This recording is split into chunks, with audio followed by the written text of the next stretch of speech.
કોણ સ્ત્રી છે તમારી હારે લગ્ન ન કરે? તમારામાં ખૂટે છે શું? રૂકમણીએ કહ્યું ધીમેકથી, એક તો તમને ક્રોધે ઓછો આવે છે. કૃષ્ણને ક્રોધ બહુ ઓછો આવતો હતો, પણ એક વસ્તુ જોયા જેવી હતી હો. કૃષ્ણને તો ક્યારેક ક્રોધ આવ્યો છે, પણ રાધાને એક પણ પુરાણમાં એક પણ ગ્રંથમાં લખ્યું નથી કે રાધાજી ક્રોધે ભરાયા હતા. ક્યારેય નહીં. ભગવાન ક્યારેક પણ ક્રોધે ભરાયા? પાંડવો જુગાર રહીમાં ત્યારે ભગવાન ક્રોધે ભરાયા છે.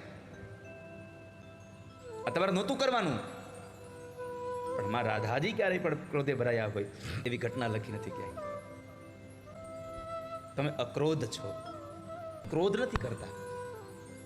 માટે હે નાથ, તમને પસંદ કર્યા એનું એક કારણ એ છે, મૂર્તિયાને પસંદ કરવામાં જે જે ગુણ હોવા જોઈએ એ બધા ગુણ તમારામાં છે. એ બધા જ ગુણ તમારામાં છે. આ સંસારના જેટલા પણ પુરુષો છે એમાં જે ગુણ છે બધા, ઐશ્વર્ય, ધન, વૈરાગ્ય, ધર્મ, ત્યાગ, રૂપ, આ જે બધું છે એમાંથી એકાદ બે વસ્તુ કોઈ માણસમાં હોય, બધી વસ્તુ ન હોય. પણ તમારામાં તો એક સાથે બધી વસ્તુ છે. એટલે આ સંસારની કોઈ સ્ત્રી તમને પતિ બનાવવામાં ક્યારેય ના પાડી શકે એવું કોઈ કારણ છે જ નહીં. અત્વા મુકુંદ મહતી કુલશીલ રૂપ વિદ્યા વયો દ્રવિણ ધામ વિરાત્મ તુલ્યમ વિરાપતિમ કુલવતી નવૃણીત કન્યા કાલે નૃસિંહ નરલોકમનો વિરામમ.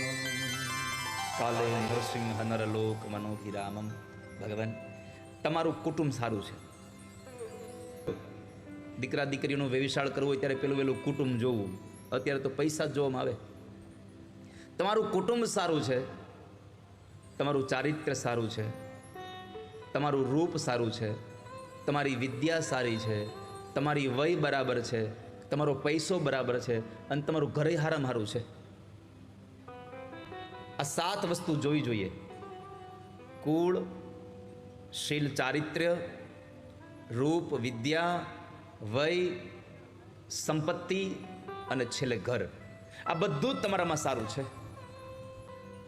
હવે આ બધું જેનામાં એકમાં હોય, કે અમુક જગ્યાએ પૈસા હોય તો રૂપ ન હોય, રૂપ હોય તો પૈસા ન હોય, રૂપ ને પૈસા બે હોય તો ચારિત્ર્ય સારું ન હોય.